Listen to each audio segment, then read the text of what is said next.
E aí, amantes da cerveja, tudo bom? Hoje nós vamos de um clássico, Konig Pilsner.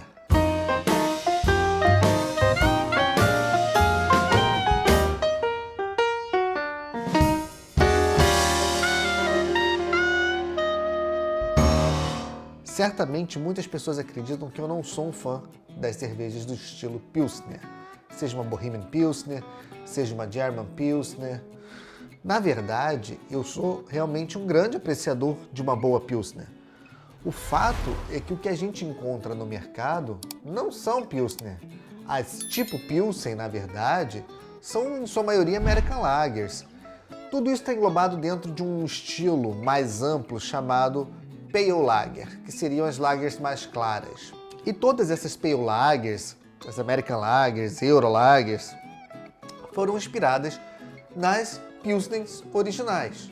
Daí o apelido tipo Pilsen. Mas basicamente elas se assemelham em pouquíssimos aspectos. Numa neutralidade da levedura, né? Uma levedura de caráter muito neutro, sem esterificação, sem muita presença.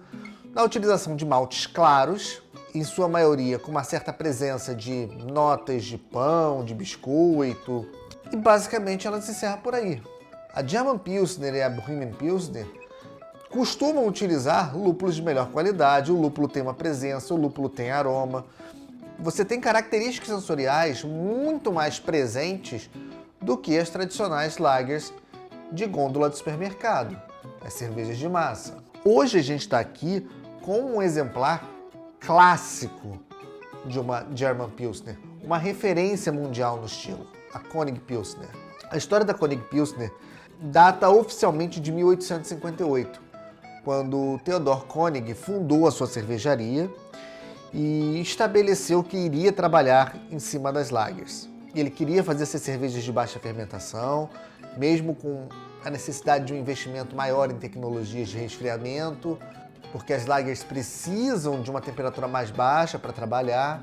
Então, mesmo indo contra a onda da época, ele resolveu investir na produção de lagers. E dizem que em 1872 o George Schneider criou a receita que até hoje é utilizada na produção da Konig Pilsner. É uma cerveja de fácil acesso no mundo inteiro, mesmo importada, ela é uma cerveja fácil de encontrar, ela tem uma boa capilaridade de mercado. E dentre as muitas histórias que permearam, né, a estrada da Konig Pilsner, está o fato de que em 1944 ela foi bombardeada durante a Segunda Guerra e a fábrica foi completamente destruída.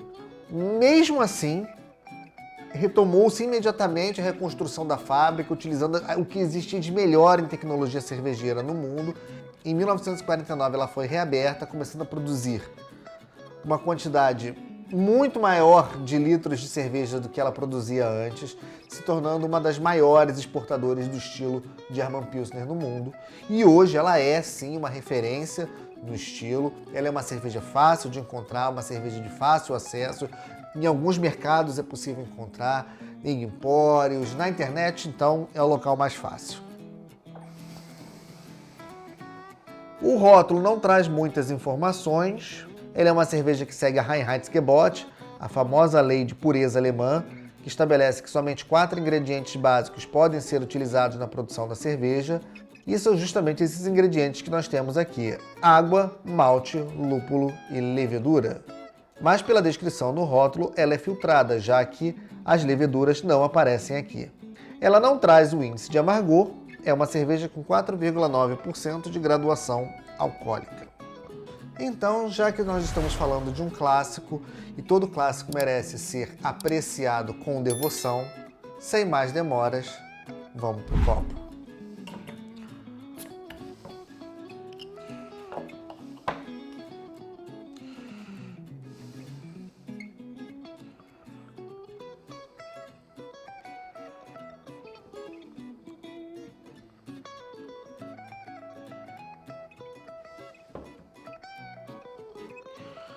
Hoje o serviço está sendo feito a partir de uma tradicional garrafa de 500 ml, super comum na Alemanha, em uma taça Pilsner, que aqui no Brasil muitas vezes é chamada de forma errada de tulipa. As tulipas são aquelas taças que têm o formato da flor tulipa, muito comuns na Bélgica. A tampinha traz estampada a logomarca da Koenig Brauerei, fabricante da Koenig Pilsner. Nós temos aqui uma cerveja com espuma de boa formação e aparentemente boa retenção, super clara, cristalina ao extremo, super translúcida, eu vejo com definição do outro lado, um perlage vigorosíssimo, um aroma de caráter neutro na levedura, muita intensidade dos maltes aqui. Os maltes aparecem principalmente trazendo notas de pão claro, cereais claros, miolo de pão francês, um pão mais claro, um pouco de lúpulo, um lúpulo floral com notas herbais, um lúpulo nobre alemão. Mas o malte está mais presente. Que cerveja bonita. Saúde.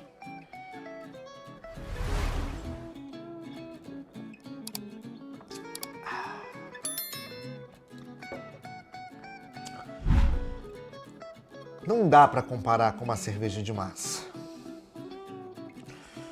Não tem nem comparação. Uma Pilsen verdadeira, aqui uma German Pilsner ou uma Bohemian Pilsner tcheca, tem outra característica sensorial. Os lúpulos aparecem aqui. Não tem aquele punch de uma IPA, é longe disso. Os lúpulos aqui eles são sutilmente condimentados, herbais, levemente florais, são lúpulos mais elegantes, são lúpulos mais refinados, são lúpulos que trazem uma sofisticação para a cerveja.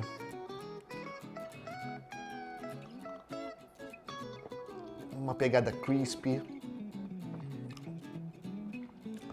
refrescante, seca, equilibrada.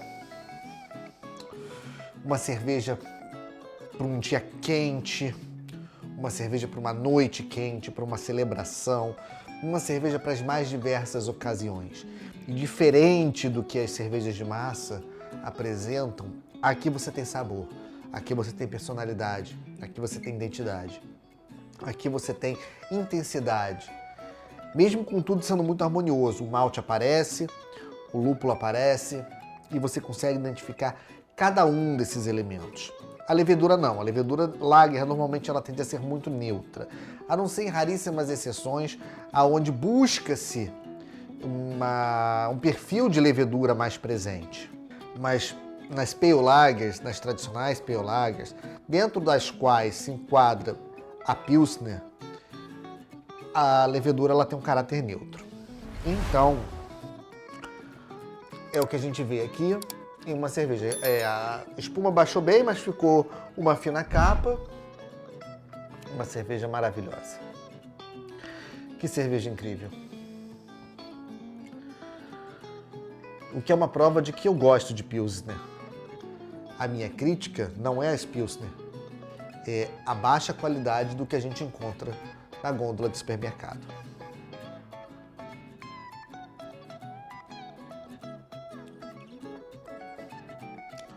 Iniciantes, é o terreno conhecido. Vocês vão estar tateando num ambiente seguro, mas ela não se compara com absolutamente nenhuma cerveja de boteco, nenhuma cerveja de gôndola de supermercado. Porque ela tem sabor. Se a galera acha a Heineken amarga, vai achar essa aqui mais amarga, porque o amargor dela é presente, é longo, persistente, duradouro, ele fica no retrogosto, ele fica no fim de boca. É uma cerveja que acena, é uma cerveja que se impõe. E só isso já basta para dizer que ela já tem muito mais personalidade do que qualquer uma que a gente encontra em gôndola de supermercado. Então, é uma boa opção, sim, para conhecer o que é uma verdadeira Pilsner, estando preparado e consciente de que ela é mais amarga do que as tipo Pilsner que a gente encontra por aí. Mas é uma excelente porta de entrada para o universo de cervejas artesanais e cervejas especiais, mesmo ela tendo uma produção industrial de grande vazão, de alta capilaridade, sendo uma das gigantes do mercado alemão, ela mantém essa tradição, ela mantém essa qualidade da cerveja artesanal. A gente está falando de um país que leva muito sério a produção de cerveja. Então, o que você vai encontrar aqui, mesmo estando nesse espectro das Pale Lagers, é uma cerveja muito mais aromática, muito mais saborosa, muito mais imponente. Para os iniciados, uma tradicional German Pilsner, uma representante do estilo com todas as características que o estilo propõe, uma cerveja extremamente bem feita, gostosa, refrescante,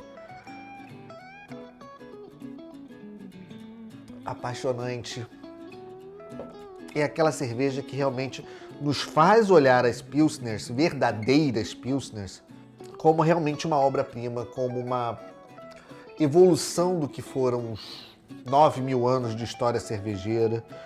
E realmente é.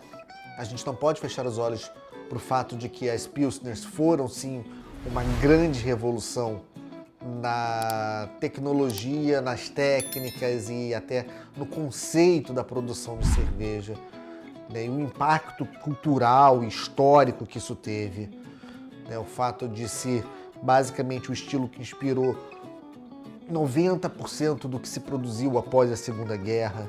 É o estilo que basicamente inspirou hoje 95% do que é consumido em matéria de cervejas no mundo. E aqui a gente tem uma representante fidedigna do que é uma verdadeira Pilsner. E é o tipo de degustação que nos faz refletir muito, né, sobre a história, sobre a cultura, os caminhos e os trajetos que as histórias das cervejas percorreram ao longo desses séculos, ao longo dos milênios, chegando até o que a gente consegue consumir hoje nos nossos copos, muitas vezes de forma surpreendente, muitas vezes de forma decepcionante, mas uma coisa é fato. Hoje nós podemos olhar para um copo de cerveja como esse e realmente nos inspirar a cada vez mais conhecer e buscar novas e novas e novas experiências. Saúde!